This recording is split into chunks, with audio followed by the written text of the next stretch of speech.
मेरे प्रिय शिष्यों, आप सभी का एक बार फिर से स्वागत है आपके अपने चैनल एक्सपी क्लासेस में। मैं चेतन प्रताप आज आपके लिए लेकर आया हूँ तुलसीदास जी द्वारा रचित धनुष भंग नामक शीर्षक। और ये जो शीर्षक है वो गोस्वामी तुलसीदास जी के श्री रामचरित मानस नामक महाकाव्य से लिया गया है। और ये श्री रामचरित मानस के बालकांड से लिया गया है जिसका शीर्षक है धनुष भंग। तो इसमें सीता जी का स्वयंवर का आयोजन हो रहा है और जितने भी अन्य राजागण उपस्थित हैं सभा में, वे सभी धनुष शिव धनुष को उठाने में असफल हुए। तोड़ने की तो बात ही दूर है। तो अब श्री रामचंद्र अपने गुरु विश्वामित्र की आज्ञा पाकर मंच से उठते हैं धनुष भंग के लिए। तो वहीं से इसकी शुरुआत है। तो इस वीडियो के अंत तक बने रहें, इस वीडियो को पूरा देखें। और हालांकि इसके अलावा बहुत सारा काव्य है, लगभग पूरा हम दे चुके हैं। आप चैनल की प्लेलिस्ट को जरूर चेक कर सकते हैं। तो चलिए शुरू करते हैं धनुष भंग से। तो पहला जो पद है, हालांकि मैं आपको बता दूं ये पूरे जितने भी पद हैं धनुष भंग के वो अवधी भाषा में लिखे गए हैं। और इसकी शैली की बात की जाए तो इसमें प्रबंध और चित्रात्मक शैली का प्रयोग किया गया है। और बाकी छंद कौन सा है वो हर एक पद के मैं लास्ट में आपको बताऊंगा।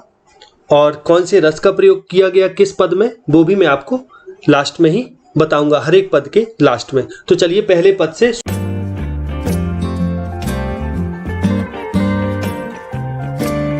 करते हैं। तो श्री रामचंद्र अपने गुरु विश्वामित्र की आज्ञा लेकर धनुष भंग के लिए उठते हैं, मंच से खड़े होते हैं। तो वहां से शुरुआत है। तो चलिए शुरू करते हैं। उदित उदयगिरी मंच पर रघुबर बाल पतंग, बिकसे संत सरोज सब हर्षे लोचन भृंग। जरा गौर से समझे इसको। उदित उदयगिरी मंच पर, यहां बताया है उदित माने उदय होना, और उदयगिरी मंच यानी उदयाचल पर्वत के मंच पर, रघुबर माने श्री रामचंद्र, बाल पतंग माने बाल माने छोटा और पतंग माने सूर्य, एक छोटे सूर्य के रूप में। यानी जैसे उदयाचल पर्वत पर बाल सूर्य का उदय होता है तो जो कमल वगैरह होते हैं, जो सरोज माने पुष्प, यहाँ सरोज का अर्थ है कमल से, जो कमल होते हैं वो खिल जाते हैं और जो भृंग भंवरे होते हैं वो प्रसन्न हो जाते हैं। तो उसी आधार पर यहाँ कहा गया है कि जैसे ही श्री रामचंद्र मंच से खड़े होते हैं तो जो संत समाज है, जो संत समाज रूपी जो पुष्प हैं, कमल पुष्प हैं, वे विकसित हो जाते हैं, अर्थात वे खिल उठते हैं। और उनके जो लोचन है, नेत्र है, नेत्र रूपी जो भौरे हैं वो हर्षित हो जाते हैं, अर्थात प्रसन्न हो जाते हैं। यानी जैसे ही रामचंद्र मंच से अपने गुरु की आज्ञा पाकर उठते हैं तो जितने वहां संत समाज बैठा है वे सभी प्रसन्न हो जाते हैं और खिल जाते हैं, विकसित हो जाते हैं। ठीक वैसे ही जैसे उदयाचल पर्वत पर बाल सूर्य, उदयाचल पर्वत रूपी मंच पर जब बाल सूर्य का उदय होता है तो जो कमल होते हैं वे खिल जाते हैं और भौरे प्रसन्न हो जाते हैं। ठीक उसी प्रकार से तो इस पद में श्रृंगार रस का प्रयोग किया गया है और छंद इसमें दोहा छंद है। अब अगले पद की ओर बढ़ते हैं। नृपन केरी आशा निशी नासी, वचन नखत अवली न प्रकाशी, मानी महिप कुमुद सकुचाने, कपटी भूप उलूक लुकाने। अब जैसे ही सूर्य का उदय होता है, अब जो रामचंद्र रूपी सूर्य उस मंच पर उदय हुआ, उसके कारण नृपन केरी आशा निशी नासी, नृपन माने राजा, केरी माने की, तो राजाओं की आशा निशी, आशा रूपी रात्रि का नाश हो गया। यानी सूर्य जब उदय होता है तो क्या होता है, जो रात्रि होती है वो समाप्त हो जाती है। ठीक उसी प्रकार जैसे ही राम धनुष भंग के लिए उठते हैं तो क्या होता है, आशाओं राजाओं की आशा रूपी रात्रि का नाश हो जाता है। यानी कि उनकी जो मनोकामना है धनुष को तोड़ने की वो नष्ट हो जाती। और वचन नखत अवली न प्रकाशी, वचन नखत, नखत माने नक्षत्र, और वचन रूपी जो नक्षत्र हैं, तारे हैं, अवली माने होता पंक्ति, यानी जो वचन रूपी तारों की जो पंक्ति है वो प्रकाशित नहीं होती। कहने का अर्थ है जब सूर्य उदय होता है जो आकाश में जो तारे खिले होते हैं वे तारे फिर प्रकाशित नहीं होते, वे छिप जाते सूर्य की रोशनी में, यानी दिखाई नहीं देती। तो ठीक इसी प्रकार से इनकी जो वाणी रूपी नक्षत्र है, जो तारे हैं, इनकी जो पंक्ति है, वाणी रूपी तारों की पंक्ति, किनके तारों की? राजाओं की, वो प्रकाशित नहीं होती, अर्थात वे मौन हो जाते हैं, उनकी एक टाइप से घिग्गी बंध जाती है, कुछ बोल नहीं पाते। और मानी महप कुमुद सकुचाने, और जब सूर्य उदय होता है तो जो कुमुद होते हैं, कुमुद माने कुमुदनी, वे सिकुड़ जाती है, मुरझा जाती है। ठीक उसी प्रकार से जो मानी महप है, यानी जो अभिमानी राजा है, वे सकुचा जाते हैं। और कपटी भूप उलूक लोकाने, और जो कपटी उल्लू रूपी जो राजा है, उल्लूक माने उल्लू, भूप माने राजा, जो कपटी उल्लू रूपी राजा है, वे छुप जाते हैं। ठीक वैसे ही जैसे जब सुबह सूर्य उदय होता है तो रात्रि में जो उल्लू उड़ते फिरते हैं और दिखाई देते हैं, वो फिर नहीं दिखाई देते सुबह। ठीक उसी प्रकार से जो कपटी उल्लू रूपी राजा है, वे लुक गए, छिप गए। भय विशोक कोक मुनि देवा, अब भय विशोक कोक मुनि देवा, कोक का मतलब होता है चकवा या कोयल। अब जो मुनि, ऋषि और देवता रूपी जो कोक है, वे विशोक हो गए, अर्थात उनका शोक दूर हो गया जैसे ही राम धनुष भंग के लिए उठे, मंच पर आते हैं। बरस ही सुमन जना वही सेवा, और ऋषि और देवता पुष्प बरसाकर अपनी सेवा प्रदर्शित करने लगे। जना वही माने प्रदर्शित करना, प्रदर्शित करने लगे। और गुरु पद बंदी सहित अनुरागा, राम मुनिन सन आयस मागा। और गुरु पद बंदी सहित अनुरागा, अब गुरुपद यानी अपने गुरु के चरणों की वंदना करते हुए, सहित अनुरागा, प्रेम सहित, कि रामचंद्र अपने गुरु की प्रेम सहित वंदना करते हैं। और राम मुनि ने सन आयस मांगा, और जितने वहां मुनि होते हैं, यानी जो भी वहां अन्य मुनि बैठे हैं उस सभा में, उन सभी से धनुष भंग के लिए आशीर्वाद और आज्ञा मांगते हैं श्री रामचंद्र, उनको प्रणाम करके। तो इस प्रकार से इस पद में जो छंद है वो दोहा छंद है, और इसमें भक्ति रस का प्रयोग किया गया है। अब देखें अगला पद। तो अब जैसे ही राम आशीर्वाद लेते हैं और आगे बढ़ते हैं, तो इसमें क्या बताया जाता है कि अब राम आशीर्वाद लेके आगे बढ़ रहे हैं। तो तुलसीदास जी कहते हैं, सहज ही चले सकल जग स्वामी, मत मंजू बर कुंजर गामी। समझिए, सहज ही यानी अपनी सहज गति से चले, कौन? सकल जग स्वामी, संपूर्ण जगत के स्वामी अर्थात श्री रामचंद्र भगवान। और मत माने मतवाला, मंजू माने सुंदर, बर माने श्रेष्ठ, कुंजर माने हाथी, गामी माने जो चलायमान हो। तो ठीक वैसे ही चले जैसे कोई एक मतवाला, सुंदर, श्रेष्ठ हाथी जब चलता है, तो जिस गति से वो चलता है, जिस चाल से वो मदमस्त चाल से चलता है, राम अपनी उसी सहज गति से, उसी सुंदर मतवाले हाथी की गति से राम भी चलते हैं धनुष तोड़ने के लिए। और चलत राम सब पुर नर नारी, पुलक पूरी तन भय सुखारी। और जैसे ही राम चलते हैं, जो समस्त पुर के, यानी अब सभा में नर नारियां भी उस धनुष यज्ञ को देखने आई हुई होती हैं, जो भी पुरुष और नारियां जो जनकपुर के स्त्री पुरुष होते हैं, वे भी उस सभा में उपस्थित होते हैं। तो चलत राम सब पुर नर नारी, पुलक पूरी, पुलकित हो गए अर्थात रोमांचित हो गए, पूरी माने भर जाना, तन, उनका तन पुलकित हो गया, और भय सुखारी, सभी सुखी हो गए। यानी जो भी वहां सभा में उपस्थित जन समूह है, स्त्री और पुरुषों का, वो सभी जन समूह पुलकित हो गया, माने रोमांचित हो गया। राम जैसे ही धनुष भंग करने के लिए मन से उठते हैं, ऋषियों की आज्ञा लेकर, गुरु की आज्ञा लेकर, गुरु के पद की वंदना करके जैसे ही आगे बढ़ते हैं, तो सभी जो नर नारी होते हैं वे प्रसन्न हो जाते हैं। बंदी पितर सुर सुकृत संहारे, जो कछु पुण्य प्रभाव हमारे, तो शिव धनु मृणाल की नाई, तो रहु राम गणेश गोसाई। और वे सभी प्रार्थना करने लगते हैं, कौन? जो जनकपुर के नर नारी हैं, वे सभी प्रार्थना करने लगते हैं। क्या कहते हैं? वे कैसे प्रार्थना करते हैं? बंदी माने वंदना करते, पितर सुर, पितरों और सुर माने देवता, इनकी वंदना करने लगते। सुकृत संहारे, और अपने जो सुकृत है, पुण्य कर्म है, उनको संभालने लगते। अर्थात कैसे प्रार्थना कर रहे? ये वो देवताओं और पितरों से कह रहे, अपने पुण्य को साक्षी करके कह रहे कि जो कछु पुण्य प्रभाव हमारे, अपने पुण्यों को, सुकृत माने पुण्य और संभालना माने उनको संभाल के, और देवताओं और पितरों से कैसी प्रार्थना कर रहे? कह रहे हैं कि जो कछु पुण्य प्रभाव हमारे, कि जो कुछ भी हमारा पुण्य प्रभाव हो, अगर यदि हमने कुछ पुण्य किए हैं तो हे पितरों, हे देवता, तो शिव धनु मृणाल की नाही, तो रहु राम गणेश गोसाई। तो हे गणेश गोसाई अर्थात हे श्री गणेश, तो राम वैसे ही शिव धनुष को तोड़ दें जैसे मृणाल की नाई अर्थात कमल की नाल की भांति शिव धनुष को तोड़ दें। मृणाल मतलब होता है कमल की नाल। तो इसमें अगर छंद की बात की जाए तो इसमें जो छंद है वो आपका दोहा छंद है और इसमें श्रृंगार रस का प्रयोग किया गया है। अब देखें आगे अगले पद में, अगला जो पद है, राम ही प्रेम समेत लखी, सखिन समीप बुलाई, सीता मातु स्नेह बस, बचन कहे बिलखाई।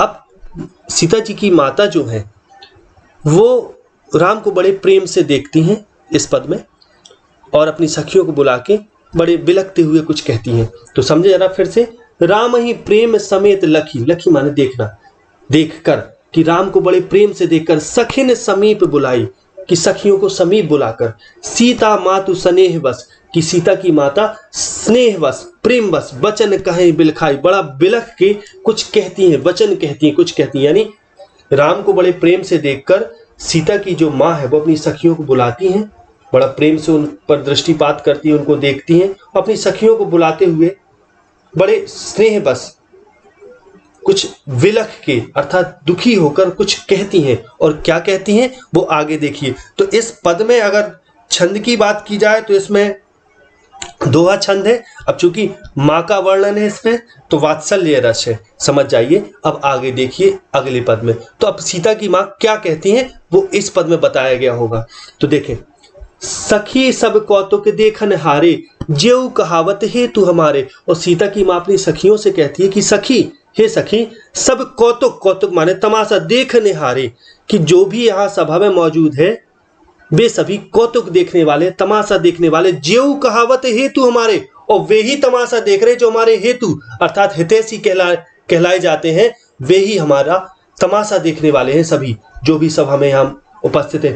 को न बुझाए कहीं गुरु पाही, पाही माने समीप, कि को न बुझाई, बुझाई माने समझाना और कहीं माने कहना, गुरु माने गुरु और पाही माने पास। कि और कहती हैं सखियों से कि देखो तो कोई भी, जितने भी सभा में जो हमारे हितैषी कहलाते हैं वे केवल तमाशा देखने के लिए आए हैं। को न बुझाए कहे गुरु पाही, और कोई भी समझाकर, बुझाई के माने समझाई के, कोई भी समझाकर गुरु से के पास जाकर नहीं कहते कि ए बालक असी हट भली नाही, कि इस बालक से असी माने ऐसा, हट माने हट और भली माने अच्छा नहीं, कि इस बालक से ऐसा हट करना अच्छा नहीं है। अब ऐसा उन्होंने इसलिए कहा है क्योंकि सीता की माता को यह विश्वास नहीं है कि श्री रामचंद्र धनुष को तोड़ भी पाएंगे या नहीं।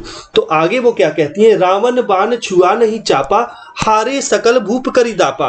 कि रावण बाण छुआ नहीं चापा, कि रावण और बाण मतलब बाणासुर, चापा माने होता है धनुष, कि रावण और बाणासुर ने तो धनुष को छुआ भी नहीं, जो इतने महान योद्धा हैं, वीर हैं। और हारे सकल भूप करी दापा, दापा माने होता है घमंड।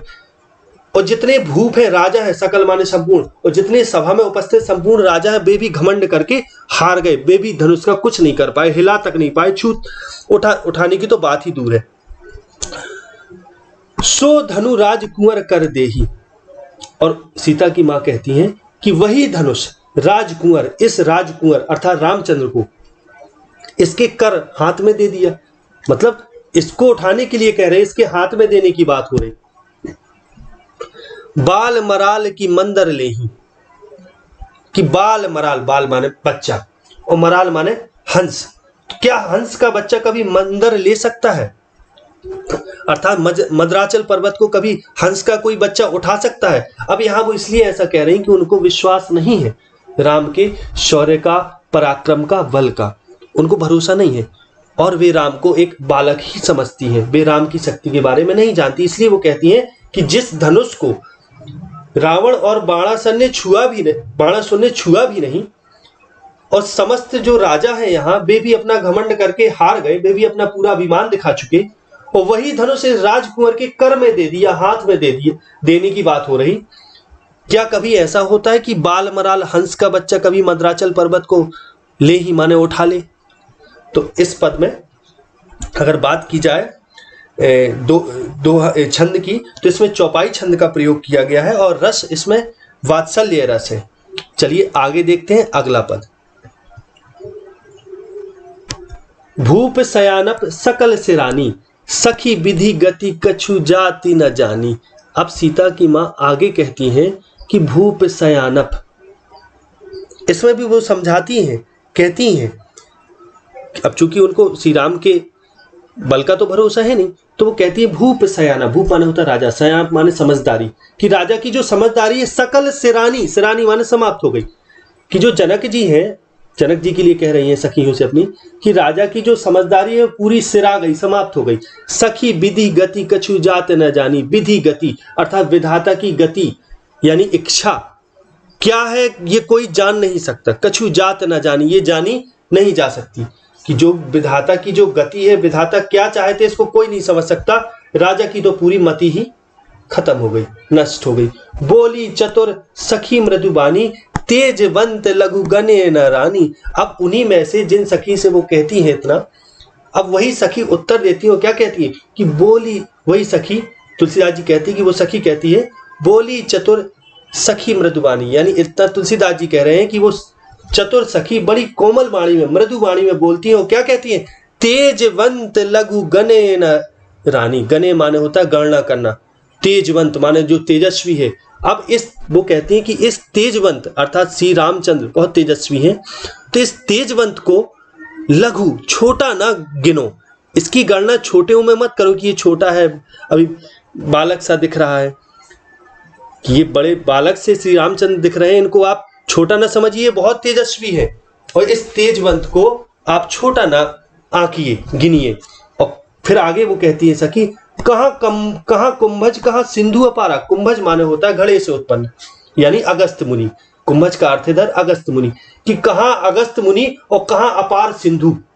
सोसेउ सुजस सकल संसारा, और उन्होंने वो सोच लिया था, सोसेउ माने होता है सोख लेना, सुजस माने जिसके सोखने का, सुजस सकल संसारा पूरा संसार जानता है। अर्थात ये वहां का उदाहरण दे रही सखी सीता माता की माँ को कह रही कि देखो राम को आप छोटा मत समझिए, राम बहुत तेजस्वी है, तेजवंत है। और कहती है कि देखो कहाँ अगस्त मुनि जो घड़े से उत्पन्न हुए थे और उन्होंने अपार सिंधु समुद्र को सोख लिया था, और जिसका सुजस आज भी पूरा संसार गा रहा है, ठीक उसी प्रकार से राम के आप पौरुष पर बल पर संदेह ना कीजिए। और फिर आगे कहती है रवि मंडल देखत लघु लागा, कि जो रवि मंडल होता है, सूर्य का जो तेज होता है, यानी जब सूर्य उदय होता है तो उस समय देखने में छोटा लगता है। और उदय तासु त्रिभुवन तम भागा, और उसके तासु माने उसके उदय होने पर, जब सूर्य उदय होता है तो त्रिभुवन अर्थात तीनों लोगों का भय, तीनों लोगों का जो तम होता है, त्रिभुवन माने तीनों लोग, तीन भुवन, धरती आकाश पाताल, तम माने होता अंधकार और भागा माने भागना, कि जैसे ही सूर्य उदय होता है देखने में तो छोटा लगता है, लेकिन जैसे ही उदय होता है तो पूरे संसार, पूरे त्रिभुवन का, तीनों लोगों का तम अंधेरा भाग जाता है। तो इस प्रकार से इस पद में सीता माता की माता को सखी समझाते हुए इसमें कहती हैं। और क्या कहती हैं आगे देखिए। और फिर इतना कहती हैं कि जैसे सूर्य जब उदय होता है तो पूरे तीनों लोगों का जो अंधकार है वो भाग जाता है, देखने में छोटा लगता है। इसी प्रकार से आप राम को जो बहुत तेजस्वी है उनको आप छोटा ना गिनिए। तो अब आगे देखें, अगर इसमें बात की जाए, हम पद की इसमें बात करें, तो इसमें जो पद है, इसमें छंद की अगर बात करें तो इसमें जो छंद है वो आपका चौपाई छंद है, और रस इसमें वीर रस का प्रयोग हुआ, क्योंकि रामचंद्र के शौर्य का, तेज का वर्णन इसमें हुआ है। अब आगे देखें अगला पद।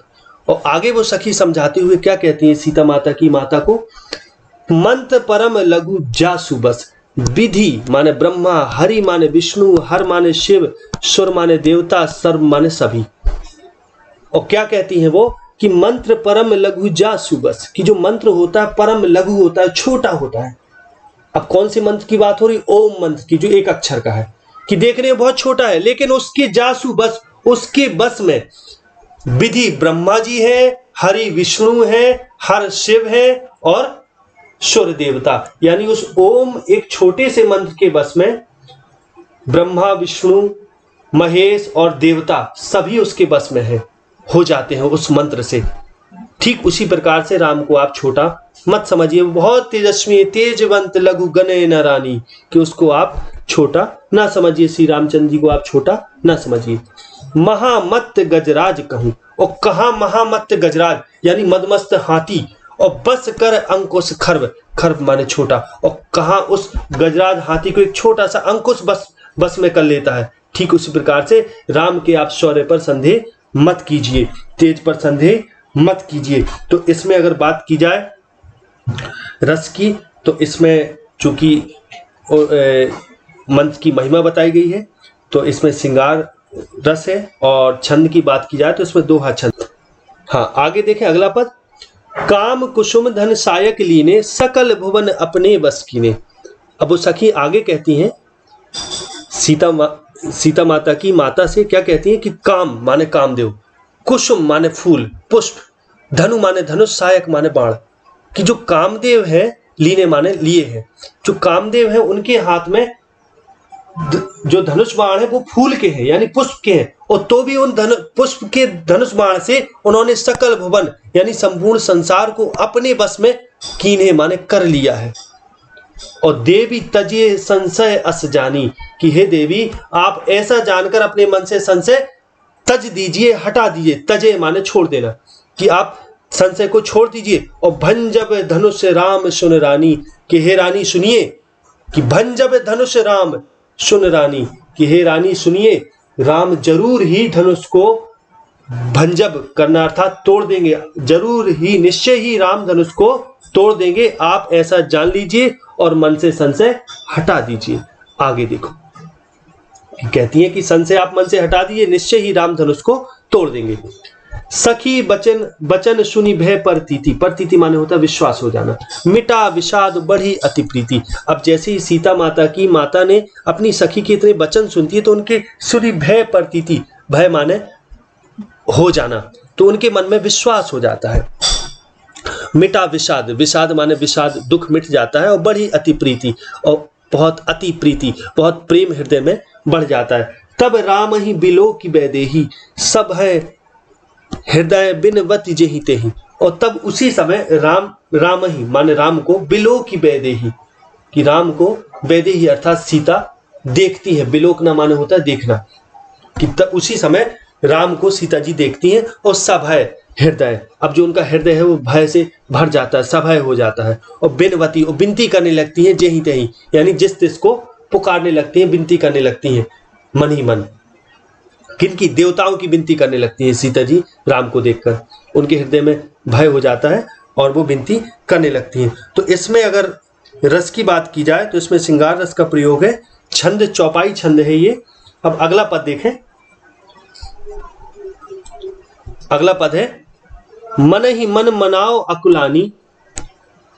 आगे तुलसीदास जी कहते हैं मन ही मन मनाओ अकुलानी, हो प्रसन्न महेश भवानी, कि मन ही मन मनाओ अकुलानी, हो प्रसन्न महेश भवानी। और मन ही मन मनाने लगी अकुलाकर, कि सीता जी अब मन ही मन में बड़े अकुलाकर मनाने लगी। किसको?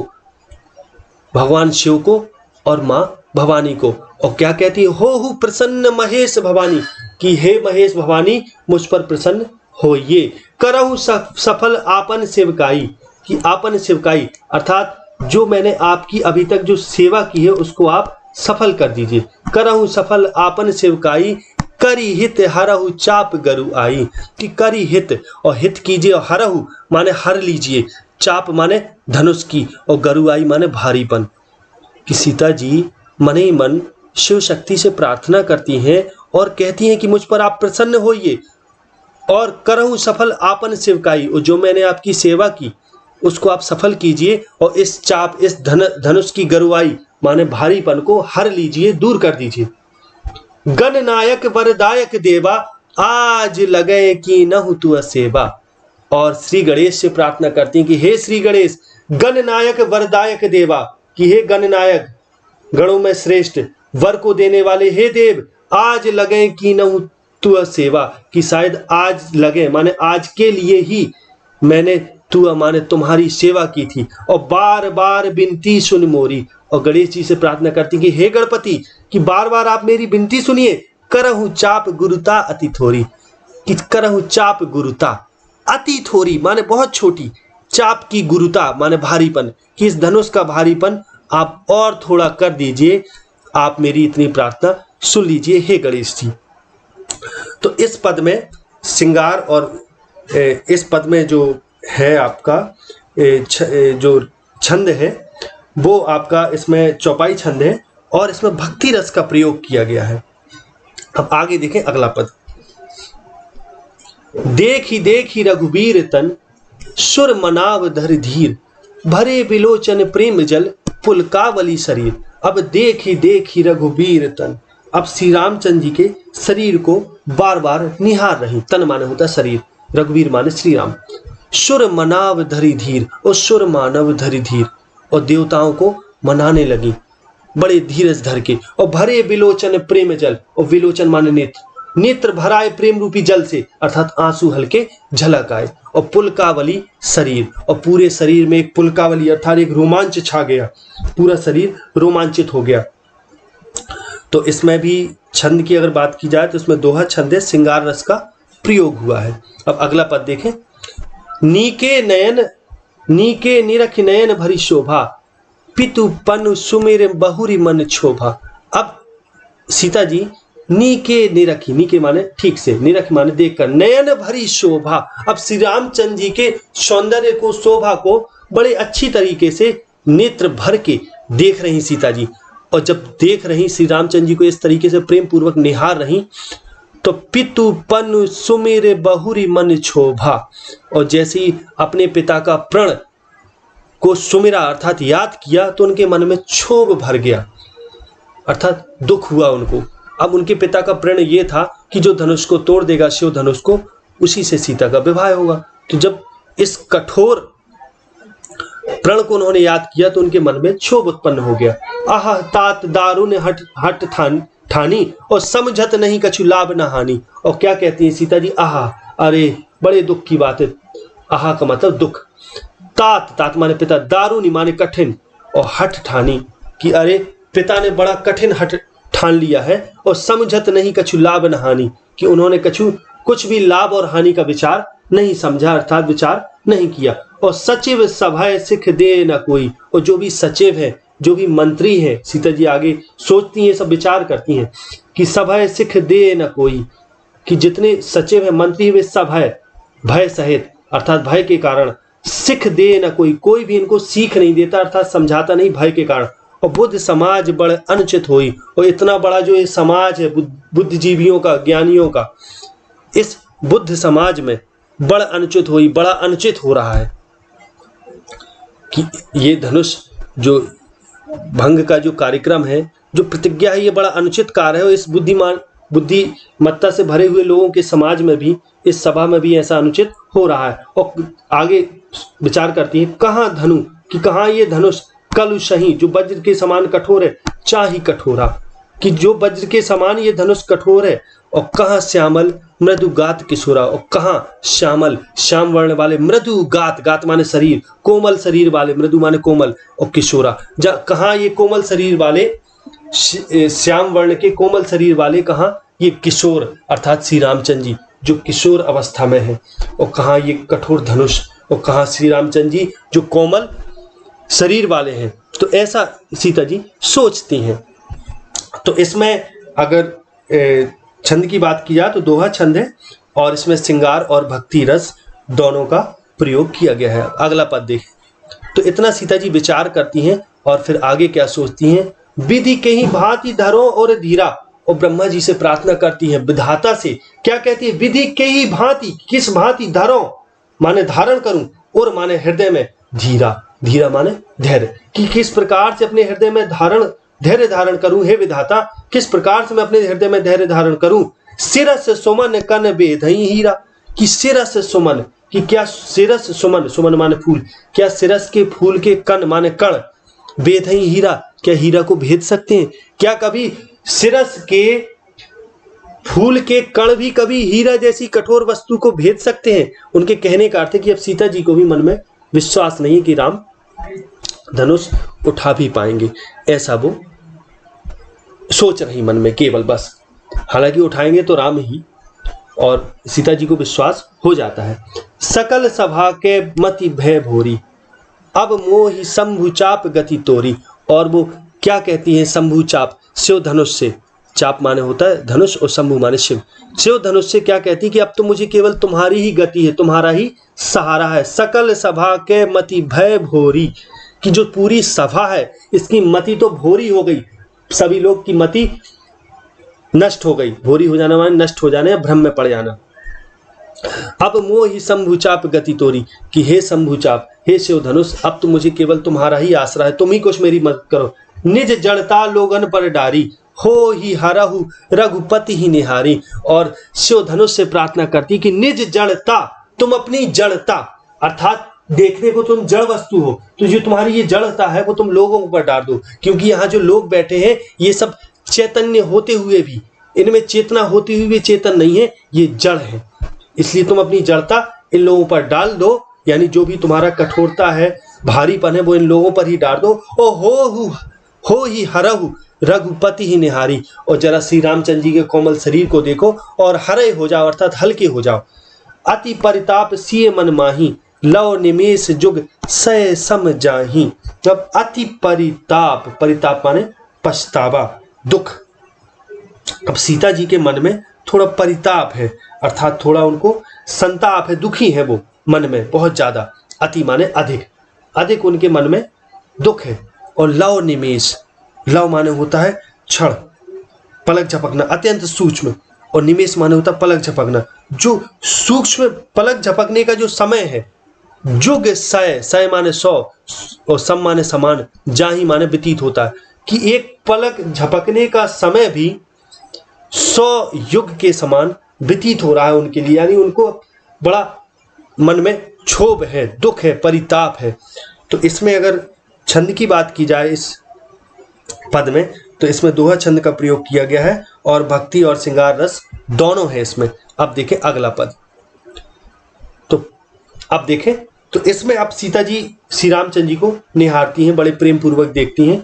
और तुलसीदास जी क्या कहते हैं, प्रभु ही चितहि चितई पुनि चितव मही, कि प्रभु ही चितई, चितई माने होता है देखना, कि प्रभु को देखती हैं, और पुनि माने फिर से, चितव मही, मही माने धरती, और धरती को देखती है, यानी श्री राम को देखती हैं, धरती को देखती हैं। राजत लोचन लोल, और जब वो ऐसा करती हैं तो उनके जो लोचन है, नेत्र हैं, वे राजत सुशोभित होते हैं। लोल माने चंचल, कि जो उनके चंचल नेत्र हैं वे ऐसे सुशोभित होते हैं जैसे खेलत मन सिज मीन, यानी ऐसे लगता है जैसे खेल रही हो। क्या, मन सिज माने कामदेव, मीन माने मछली, काम और जुग माने दोनों, कि ऐसे लगता है जैसे कामदेव की दोनों मछलियां।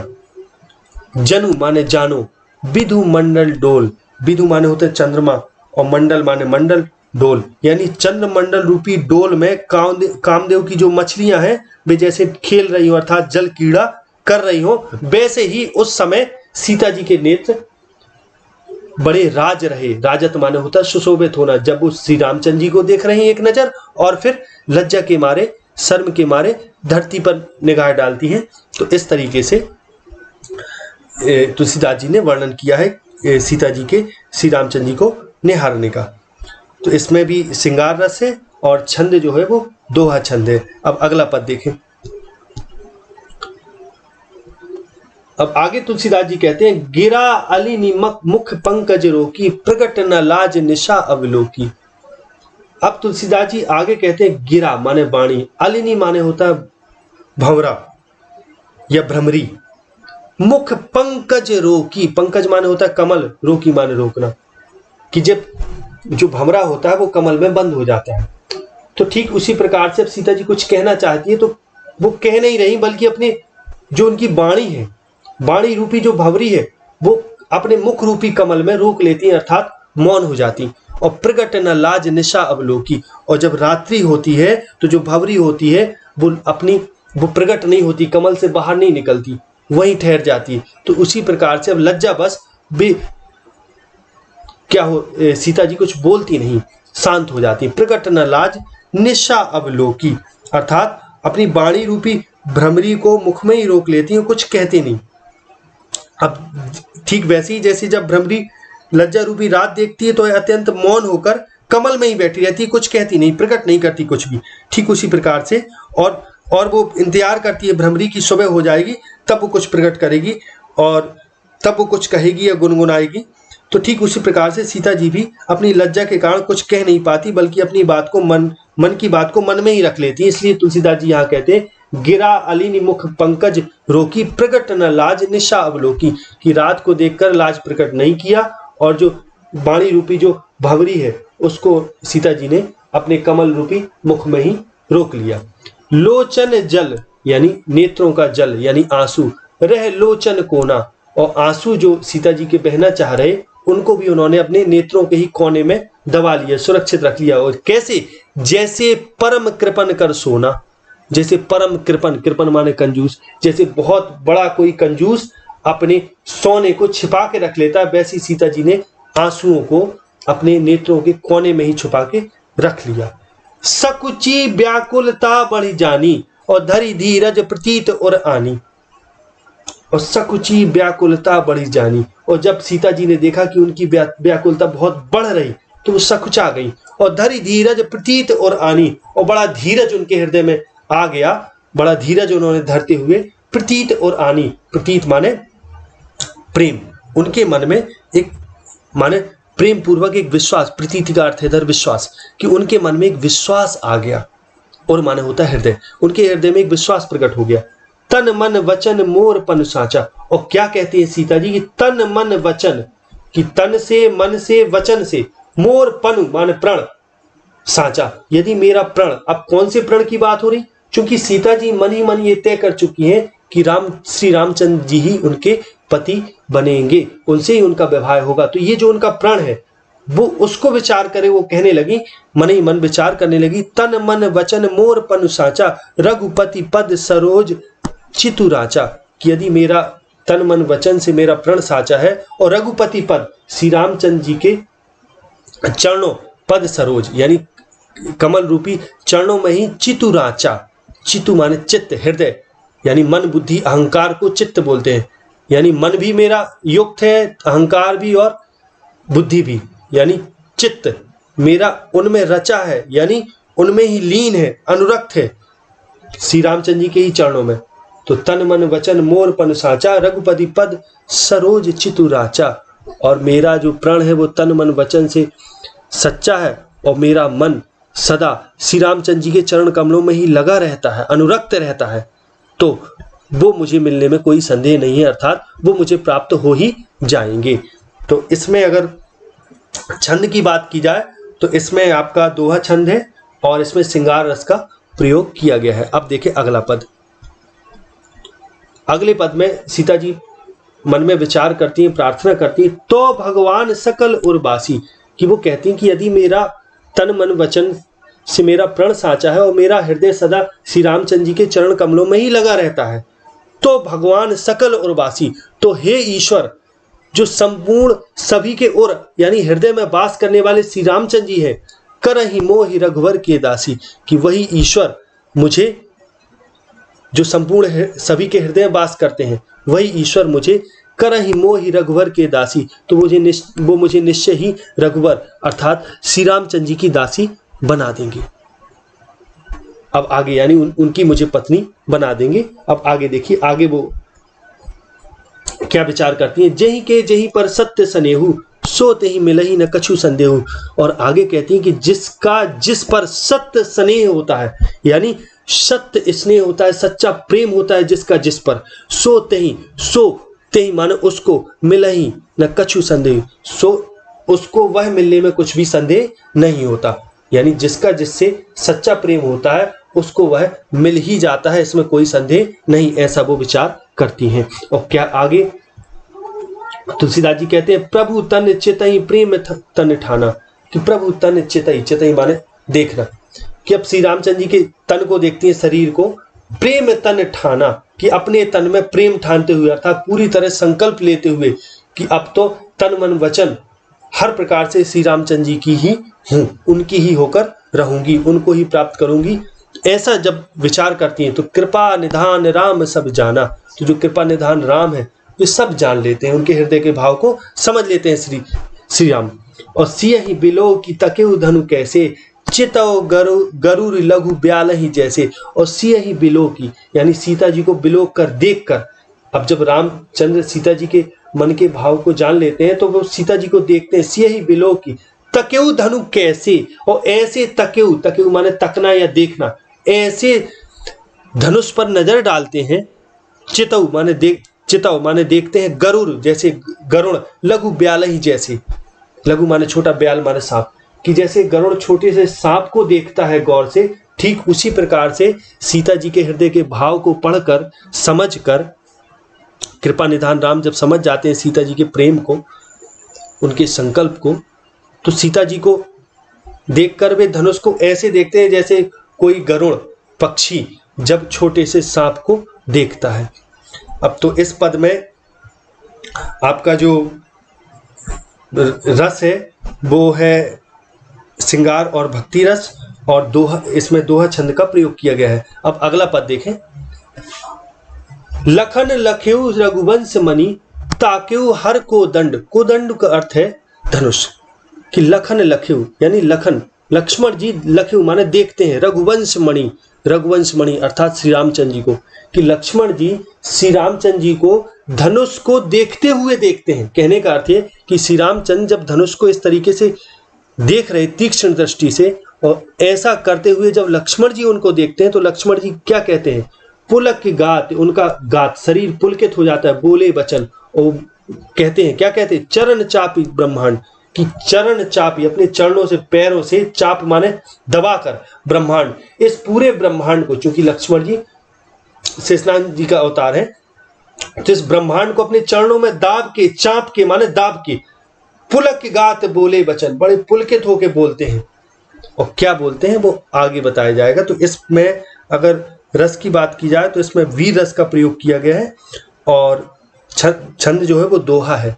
तो लक्ष्मण जी जब राम को धनुष को इस तरीके से तीक्ष्ण दृष्टि से देखते हुए जब उनकी नजर राम पर जाती है तो उनका हृदय, उनका शरीर पुलकित हो जाता है, और पूरे ब्रह्मांड को अपने चरण से चाप के, दाब के वो क्या कहते हैं, देखें, कहते हैं दिशि कुंजरहु, यानी हे दिग्गज, दिशि कुंजरहु माने दिशा रूपी हाथी, कुंजर माने हाथी होता है, कि यहाँ दिग्गज का अर्थ है।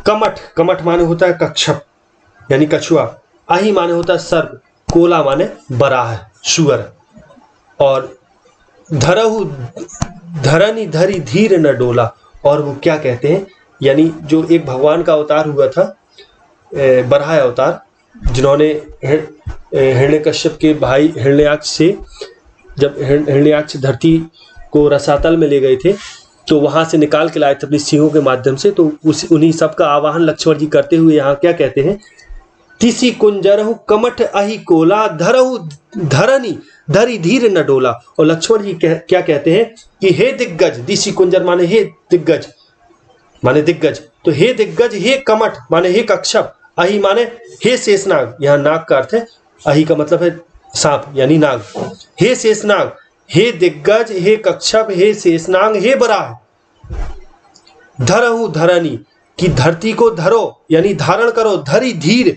धैर्य पूर्वक धारण कर लो धरती को, न डोला और डोलना मत। अब ऐसा इसलिए कह रहे क्योंकि जब श्री रामचंद्र धनुष को भंग करेंगे, तोड़ेंगे, तो ये सब कांपने लगेगी पूरी धरती, तो इसलिए इनको आदेश पूर्वक वो कहते हैं कि हे दिशाओ, हे कक्षप, हे शेषनाग, हे बराह, सभी धैर्य धारण करके धरती को धारण कर लो और डोलो नहीं। राम चाहि शंकर धनु तोड़ा, क्योंकि राम चाहते हैं शंकर के धनुष को तोड़ना। हो सजग सुनी आयस मोरा, और सभी सजग हो जाओ, सावधान हो जाओ, सुनी आयस मोरा, यह मेरा आशीर्वाद है, सब लोग, ये मेरी आयस माने आज्ञा है, आशीर्वाद है, आप लोग धैर्य धारण करके धरती को थाम ले, क्योंकि श्री रामचंद्र धनुष को तोड़ना चाहते हैं। अब आगे देखें, चाप समीप राम जब आए, तुलसीदास जी कहते हैं जैसे ही चाप माने धनुष के समीप जब राम आते हैं, नर नारिन सुर सुकृत मनाए, तो जो नर नारी हैं उधर जो मौजूद है सभा में, वे अपने सुर माने देवता, सुकृत माने पुण्य, देवताओं और अपने पुण्य कर्मों को मनाने लगे, अर्थात देवताओं से अपने पुण्य कर्मों की दुहाई देकर प्रार्थना करने लगे। और फिर तुलसीदास जी आगे कहते हैं, सब कर संशय अरु अज्ञानु, कि सबका संशय और अज्ञान जितने लोग वहां हैं, मंद महीपन कर अभिमानु, मंद महीपन कि मंद महीपन कर अभिमानु, कि जो वहां मंद माने नीच, जो नीच जो महीपन माने महीप है, राजा है, कर अभिमानु कि उनका जो अभिमान है, कि नीच राजाओं का अभिमान, कि वो क्या कहते हैं, जो सभा में जो उपस्थित लोग हैं उनका संशय और अज्ञान, नीच राजाओं का अभिमान। फिर आगे देखें अगले पद में, चूंकि इन दोनों पदों का एक साथ अर्थ मिला हुआ है, तो तुलसीदास जी क्या कहते हैं कि नीच राजाओं का अभिमान और सबका शंका और अज्ञान, क्योंकि सबको शंका है, अज्ञान है कि रामचंद्र धनुष को नहीं तोड़ पाएंगे। वो जो सभा में जो नीच राजा है, अहंकारी राजा, उनको भी यही लग रहा है कि राम धनुष नहीं तोड़ पाएंगे, क्योंकि जब वे ऐसा इसलिए सोच रहे हैं कि वे सोच रहे हैं कि जब हम नहीं तोड़ पाए तो राम कैसे तोड़ पाएंगे। तो इस जो पिछला पद है, इस पद में आपका वीर रस और शांत रस दोनों हैं, और जो अगर छंद की बात की जाए तो दोहा चौपाई दोनों छंदों का प्रयोग किया गया है उसमें। अब अगला जो पद है, अब इसमें आगे तुलसीदास जी कहते हैं, भृगुपति केरी गर्भ गरु आई, कि भृगुपति अर्थात परशुराम जी के गर्भ यानी अहंकार की गरुआई माने भारीपन, अहंकार की गुरुता, यानी परशुराम के गर्भ की गुरुता, सुर मुनि वरन, देवता और मुनिवर लोग, वरन माने लोग, कि जो सुर है देवता है और मुनिवर है यानी जो ऋषिगण है, उनकी केरी कदराई, उनकी कदराई माने कातरता, कि देवता और ऋषियों की कातरता, सीए कर सोच जनक पछतावा, और सीता जी का सोच और जनक जी का पछतावा, और रानी ने कर दारुण दुख दावा, और रानियों का दारुण दुख दावा, दावा माने दावानल, कि जो रानी है, जो रानी है, रानियों का दुख और चिंता का जो दावानल है, यानी रानियों का दारुण दुख का जो दावानल है वो, और शंभु चाप बड़ बोड़ित पाई, वो हित पाई, शंभु चाप बड़ माने बड़ा, वो हित माने होता है जहाज, कि ये सब चीजें क्या क्या, फिर से समझिए जरा एक बार, कि सभी जो सभा में उपस्थित लोग हैं उनका संशय और अज्ञान, नीच राजाओं का अभिमान, भृगुपति केरी गर्भ गरुआई, यानी तुलसी जो परशुराम जी है, भृगुपति का मतलब परशुराम जी, परशुराम जी के गर्भ की गुरुता, समस्त मुनियों की कादरता, और सुर मुनि वरन केरी कदराई माने देवता और मुनियों की कादरता, सीता जी का सोच और जनक का पछतावा, रानियों का दारुण दुख रूपी दावानल, और शंभु चाप बड़ बोड़ित पाई, ये सब चीजें, यानी ये सब इतनी चीजें, शंभु चाप यानी शिव धनुष रूपी बड़ा जहाज पा गई, और चढ़े जाए सब संग बनाई, और सब संग बनाए यानी सब इकट्ठे होकर उसी जहाज में चढ़ गए। राम बाहुबल सिंधु अपारू, कि राम का जो बाहुबल रूपी जो अपार सिंधु है, चाहत पारू, उसको पार करना चाहते हैं शिव धनुष रूपी जहाज पर चढ़ के, श्री रामचंद्र रूपी महान अपार सिंधु माने होता है समुद्र, अपार बाहुबल को पार करना चाहते हैं, नहीं को कड़हारू, चाहत पारू नहीं को कड़हारू, लेकिन कोई पार कर, उनको कड़हारू माने उनको बाहर निकालने वाला कोई नहीं, कि कोई उनको उस समुद्र से बाहर निकाल ले, क्योंकि किसी को भी श्री रामचंद्र जी के बाहुबल के विषय में पता नहीं है। तो इस पद में जो छंद है वो चौपाई छंद है, वीर रस और शांत रस का इसमें प्रयोग किया गया है। अब अगला पद देखें, राम बिलो के लोग सब चित्र लिखे से देख, चितई सीए कृपायन जानी विकल विशेष। अब राम बिलो के लोग सब, अब राम सभी समस्त लोगों को देखते हैं जो भी सभा में उपस्थित हैं, और चित्र लिखे से देख, और वे ऐसे लग रहे हैं जैसे चित्र लिखे हो, यानी कोई चित्र हो जो स्थिर हो, गति नहीं कर रहा हो, यानी सभी लोग सन्न हैं, स्थिर हैं, बिल्कुल शांत, हिलडुल तक नहीं रहे, तो सभी चित्र लिखे से दिख रहे राम को।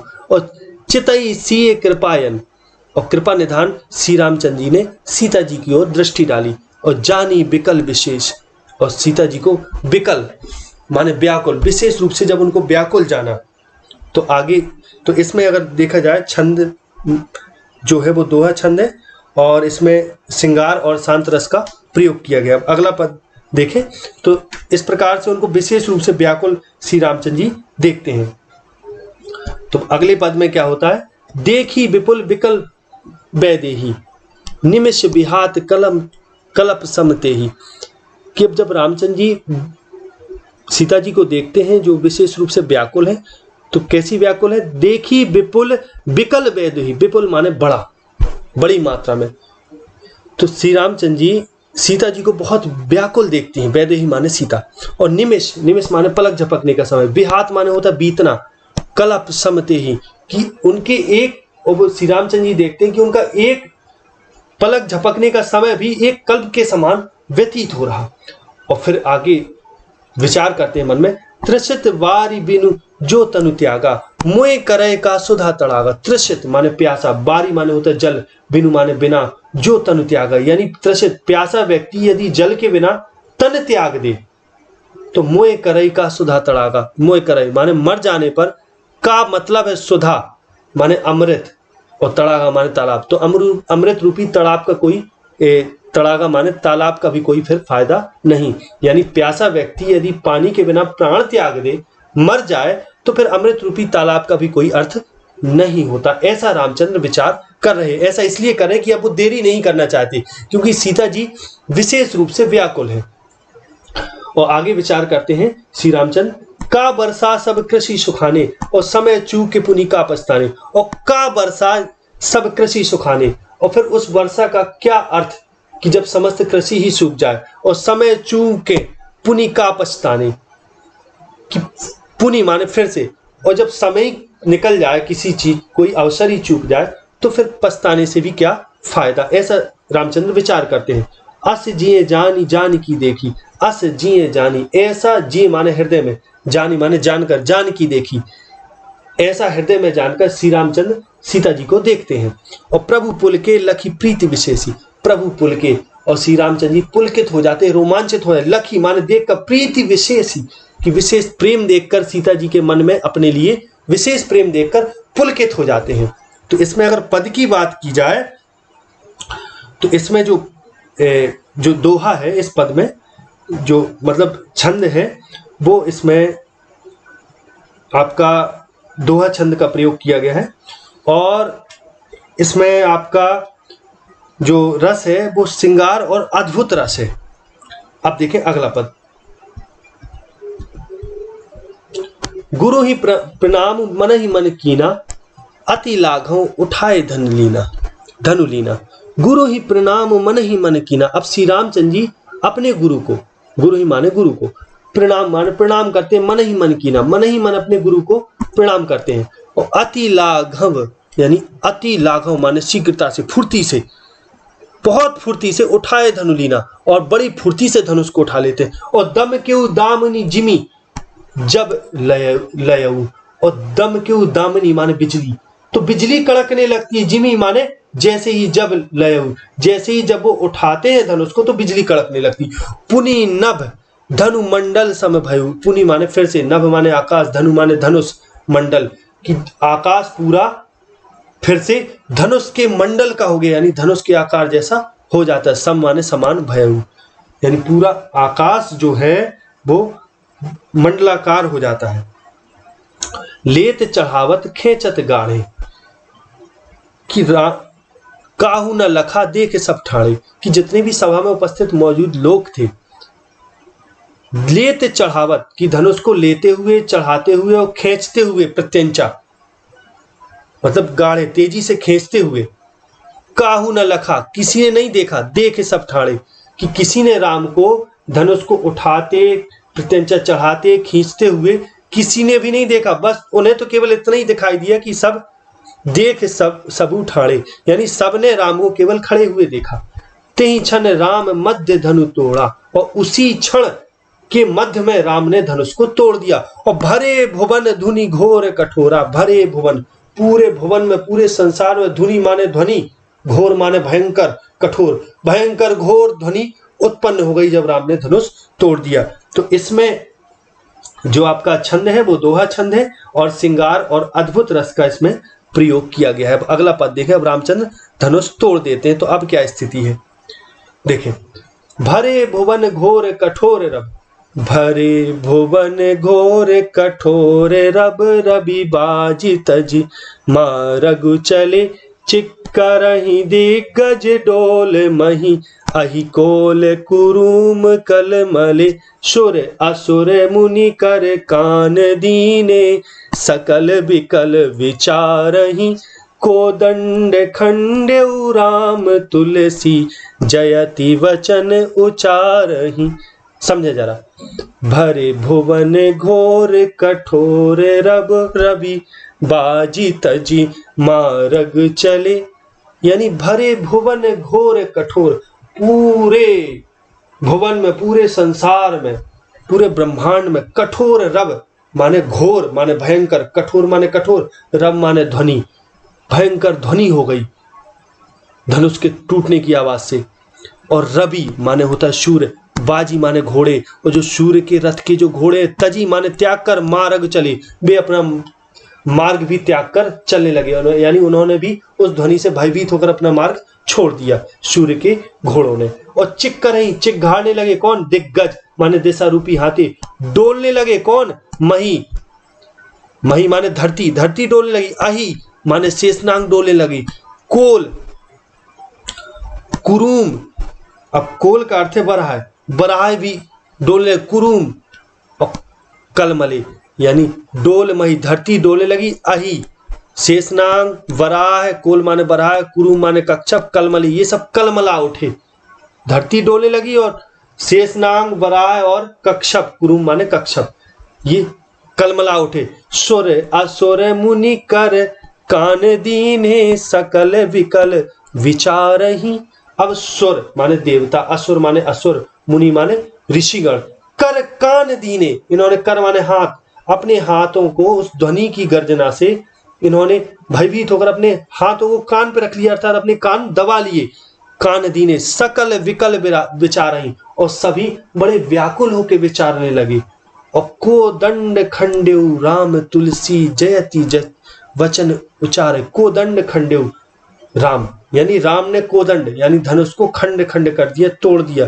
तुलसी, और तुलसीदास जी कहते हैं जयति वचन उचारहि, और सभी लोग जयति वचन, राम की जय जयकार करने लगे।